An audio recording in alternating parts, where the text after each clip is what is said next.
तो स्वागत है आप सभी का मैकेनिक बॉय पे। तो आज का हमारा टॉपिक रहेगा इंजन ऑयल पे, जो कि है होंडा का, और ये है BS6 का। खास करके लिए स्कूटी जो आजकल न्यू जनरेशन की BS6 आ रही है, ये उनके लिए है, जो कि है 5W30 और है ये 600 ml का है। और यही इतना ही इसको डलता है। जैसे पुरानी स्कूटी में 800 ml डलता था, बट इसमें डलेगा 600 ml ही डलेगा। और साथ में इसका प्राइस इतना कॉस्टली भी नहीं है, ये है 326 रुपीज़ का, जो कि जेन्युइन पार्ट है, देख सकते हैं आप। और आप कोई दूसरी ब्रांड का नहीं डाल सकते।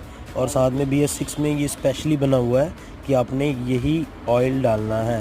तो ध्यान रखिए अपना आप सब लोग।